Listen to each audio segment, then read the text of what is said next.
Thank you for joining us. My name is Jennifer Homendy, and I'm the chair of the National Transportation Safety Board. Normally, our investigator in charge, his name is Marcel Muse, M-U-I-S-E. His first name is M-A-R-C-E-L. Marcel Muse is our investigator in charge for this investigation, but just give on scene today. It's very early. I've asked that he remain at the command post to continue what he is doing so that I can brief you on what we're doing so far. Also with me is one of our newest board members. This is Alvin Brown, and this is his training launch. So the NTSB arrived on scene at 6 a.m. To investigate an accident involving a Singapore registered vessel with the name Dali, D-A-L-I, which made contact with the Francis Scott Key Bridge in Baltimore, Maryland at around 1:30 a.m. this morning. The vessel is 985 feet long. It's a 95,000 gross ton container ship. I've seen information about crew members on board. We still need to verify the numbers of crew on board and their status. Under our Memorandum of Understanding with the Coast Guard, the NTSB is leading this investigation. The Coast Guard will support this investigation. Our Memorandum of Understanding, for example, provides for when an accident involves another mode of transportation and other factors, the NTSB will lead that investigation. Now, I want to thank the U.S. Coast Guard. We have a very cooperative relationship with the U.S. Coast Guard. I particularly want to thank Deputy Commandant for Operations, Vice Admiral Gautier. I want to thank Admiral Gilbreth, who's commander of the 5th Coast Guard District, and Captain O'Connell, who's the sector commander. Before I go on behalf of the NTSB, I want to extend our deepest sympathies to those who have been affected by this significant event. The NTSB, as I mentioned, does many significant transportation events, not just aviation. We do accidents and incidents in marine safety as well, and of course with bridges and other highway infrastructure. And for this, there were many that were affected by this collapse, and our deepest sympathies go out to the families, loved ones, and others who have been affected. I'm going to get questions on fatalities and injuries, which I'm not going to answer. That is not something that the NTSB answers. I will refer you to local authorities on all of that information. What I can tell you is a search and rescue is still underway. So we are very hopeful, and again, our thoughts are with the families and their loved ones. Again, we got here at 6 a.m. And we are standing back to allow the Coast Guard and Search and Rescue to continue their search and rescue operations while we gather information from the command post. There is a lot of information that we can begin to collect. We have a team of 24 on scene, including Member Brown and me. The team of experts include experts in nautical operations, and what they're going to look at and begin to collect is information on vessel operations, safety history, safety record. They'll look at the owner, they'll look at the operator, and they'll look at the operations this day. Today, they will also look at company policy, any sort of safety management system or safety management program will be looked at by them, and our human performance team as well. We have a human performance expert here. We have an engineering team. We have survival factors, and then we have a team here that is getting the recorders. We also have a highway safety team, our team out of the Office of Highway Safety, including structural engineers, bridge experts who will be here and are continuing to come in. We have a few here, and one or two others are coming in the next few hours. We also have our family assistance team on site, and our family assistance team works with those that were affected by a particular event, families, friends, and other loved ones, and they will help them get in touch with the resources they need while also providing them with the information that they need as we move forward with our investigation. This is a team effort. There are a lot of entities right now in the command post, all focused on search and rescue, as they should be. But I do want to in particular thank the Coast Guard, the Maryland Transportation Authority Police, the Federal Bureau of Investigations, the Baltimore Fire and Rescue, and the Maryland State Police.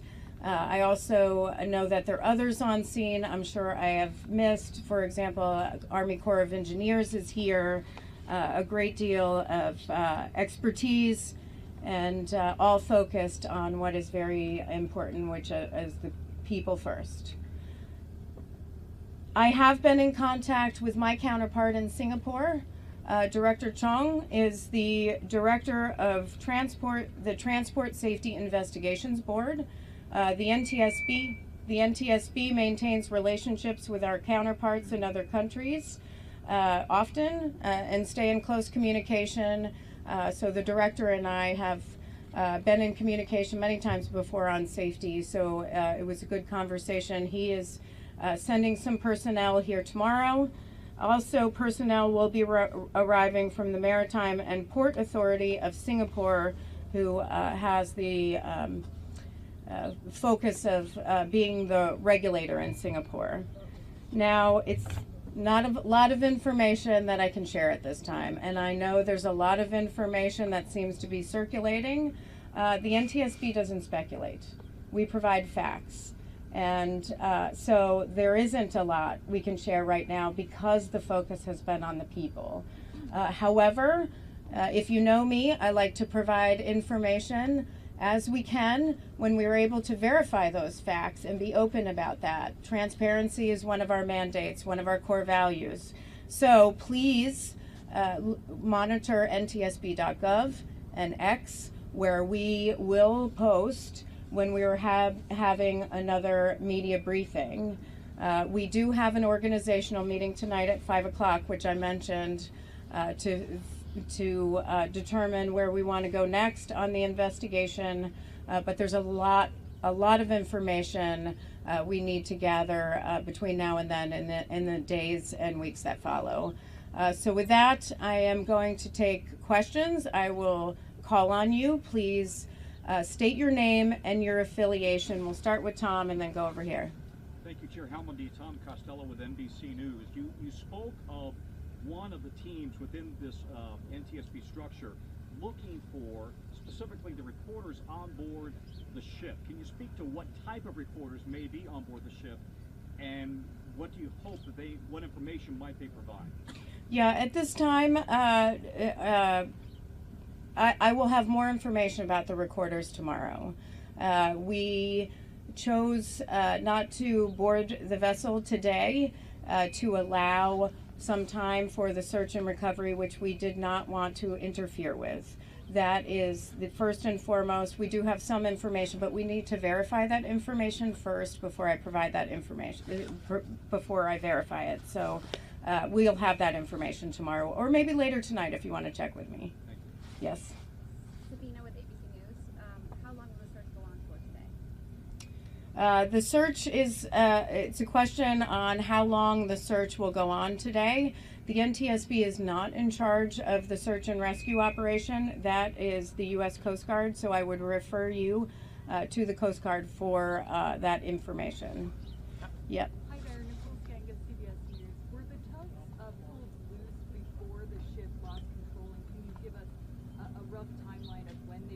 boost? And also curious just what you can tell us about the timeline, how much time lapsed between the pilot notifying authorities and the actual crash. Yeah, there's a question on the tugs and the timeline. Again, I know this is all information you're looking for. The information we get, which often happens in a large event where there are a lot of entities, is there is conflicting information. The NTSB focuses on the facts, so we will figure that out and be able to provide that information in the coming days. Today is far too early for that. Anything on the timeline? Nothing on the timeline so far. Ms. Homendy, how critical will a voyage data recorder be to investigating? How critical will a voyage data recorder be to investigating this? It will be critical. It's a critical piece of our investigation, which is why we have a recorders team here. Ms. Homendy, have you been able to investigate or figure out why this ship did not immediately drop anchor when the power went out and they were on course to fly to this bridge? Again, that will be, the question is on dropping anchor and whether they did or did not, and the timing on that. Again, that'll be part of our investigation and part of our timeline. I can provide you more information on that in the coming days, but not today. Rena, about birthday, and I just wanted to check, do you have any information on the crew that was on board, their nationality? Were there 22 Indians on board? Apparently there's a report that says there were 22 Indians who were on board. The question is who was on board the vessel and nationalities. I've heard conflicting information on that as well. We will have to get back to you on that. Ma'am, Yes. do you have any reason to believe there were major deficiencies with the vessel before it set sail? What are you learning from previous inspections? The question is, were there any deficiencies on the vessel before it sailed, and will we be looking at any safety information? That is part of our investigation, where we look at in depth at safety information, anything that may have occurred prior to this, any sort of safety history with respect to the vessel, any sort of maintenance that was done to a vessel or the vessel or component on the ship. We will look at all of that, but it's much too early for all of that. You spoke about the government assets that are here. Can you talk about the private sector folks that you're working with? Are there folks from Maersk? Are there folks from the insurance companies that you're in contact with now who are on the scene today? The question is, who are we working with from the private sector folks? I mean, certainly we're working with the owner-operators, which are two different entities for this vessel. We will be working with the pilot association, and we will have a number of federal, state, and local partners as party to the investigation. We are going to designate those tonight at the organizational briefing, and I'll have more information on that tomorrow. For you. Sure. Given obviously the search and rescue effort is the main focus right now, handled by the U.S. Coast Guard, but the Key Bridge being such a major thoroughfare for the city and for our commerce, for our entire country, not to mention the waterways being shut down, is there any sense of urgency to get this cleaned up faster, or what exactly is the priority beyond just the search and rescue? There's a question on what's the priority beyond the search and rescue. We don't, certainly investigations are a priority. Certainly environmental considerations are a priority, and so is traffic and getting, cargo vessels in and out of the port of Baltimore. It's not the NTSB's priority. We have a number of organizations, including the Department of Transportation, Maryland Department of Transportation, the governor, that's doing a lot of work on that. But this is right now it's about people. It's about families and addressing the needs of those that were impacted. That's the focus. I don't think anybody in that room right now at the command post is thinking about what are the next steps to get things cleaned up. They're working to figure out who was impacted, if anyone was impacted, and how do we address that, because that is and should be the priority always. Eric Rosales with EWTN News Nightly. You talked a little bit about the families, and you talked a little bit about the rescue effort that's taking place. Have we confirmed that there were any more than just the 6 construction workers that were on the bridge itself? Were there any more possible other cars, other drivers on the bridge? So there's a lot of question is on have we been able to confirm information on the number of cars on the bridge, the number of workers on the bridge. There are a lot of numbers that we've heard back and forth. We need to verify that. The search team is doing that now. That's not for the NTSB, that is for the local authorities, Maryland State Police, and the Maryland Transportation Authority, as well as their federal partners through the Coast Guard, to be able to verify that information So in as particular. of right now, there could be other victims than just the 6 that you're searching. There are, nobody is going by a number. They are just looking and they're searching. Chair, That's what's important. Chair, Chair, are Yeah. there any kind of structural protections on this bridge? Can you tell me how it was built?